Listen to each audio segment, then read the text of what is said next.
दिनेश आडवाणी पर 5 से 7 व्यक्तियों के द्वारा एक गाड़ी में जानलेवा हमला किया गया।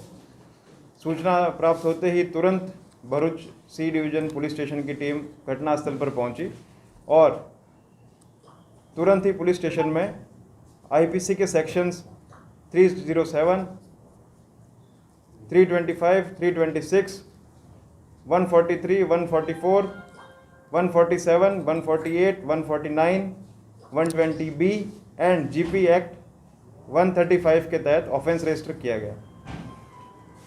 ऑफेंस रजिस्टर होने के उपरांत इन हमलावरों की तलाश तेज़ की गई और इस तलाश के प्रयासों के तहत सरकार श्री द्वारा विश्वास प्रोजेक्ट के तहत लगाए गए सीसीटीवी कैमरों का एवं ई गुजकॉप प्रोजेक्ट का उपयोग किया गया और गाड़ी की दिशा में इन्वेस्टिगेशन स्टार्ट हुआ।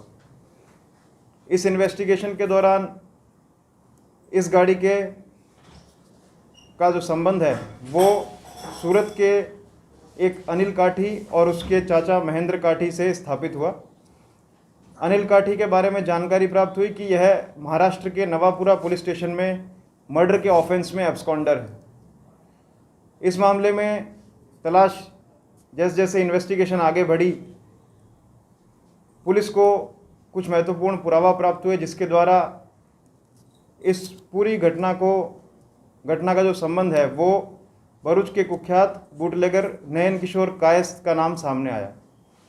नयन किशोर कायस्थ उस समय पासा के तहत जूनागढ़ जेल में था, अतः उसका ट्रांसफ़र वारंट के तहत उसको यहाँ पे इन्वेस्टिगेशन की प्रक्रिया में हस्तांतरित किया गया और उसके स्टेटमेंट के बेस पर एवं उसकी पूछपरछ में नयन किशोर कायस्थ के इस पूरे जानलेवा हमले में मास्टरमाइंड होने की बात सामने आई।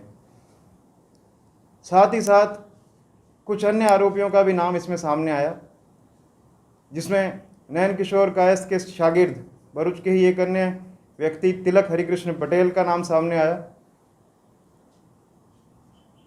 तिलक हरिकृष्ण पटेल को अरेस्ट करने में भरूच डिवीज़न पुलिस टीम को सफलता प्राप्त हुई है।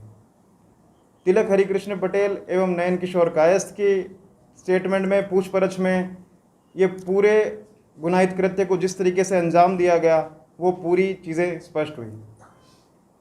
इस कृत्य की जो योजना है वो नयन किशोर कायस्थ के द्वारा और अनिल काठी जो कि सूरत में का निवासी है, यह जो मर्डर के ऑफेंस में एब्सकॉन्डर है, इन दोनों के द्वारा नयन किशोर कायस्थ के पासा प्रपोजल के तहत जेल में जाने से पहले ही ये पूरी घटना की योजना तैयार कर ली गई थी। उसके पश्चात 8 तारीख को नयन कायस्थ के शागिर्द तिलक हरिकृष्ण पटेल के द्वारा अनिल काठी और उसके साथ बाकी अन्य हमलावरों के लिए नेशनल हाईवे 48 पर होटल में रहने की अरेंजमेंट की गई।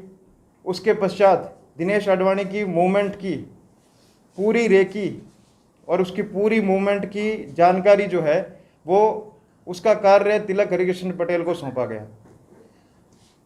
8 अगस्त की रात्रि को जैसे ही दिनेश आडवाणी जी अपने घर से निकले, उसी समय तिलक हरिकृष्ण पटेल के द्वारा हमलावरों को उनके मूवमेंट की जानकारी दी गई और उसके पश्चात हमलावरों के द्वारा इनोवा गाड़ी में आकर के और दिनेश आडवाणी जी पर जानलेवा हमला किया।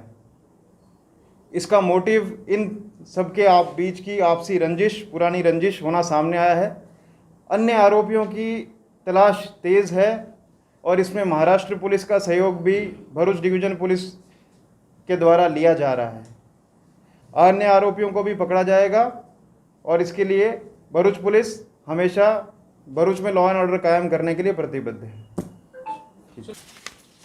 गुनाहित कृत्य की जो योजना है वो पहले ही बना ली गई थी। इसमें इसके तिलक हरिकृष्ण पटेल, नयन किशोर कायस्थ के दिनेश आडवाणी जी के साथ पुरानी रंजिश थी, उसके चलते ही ये पूरे घटना की योजना बनाई गई।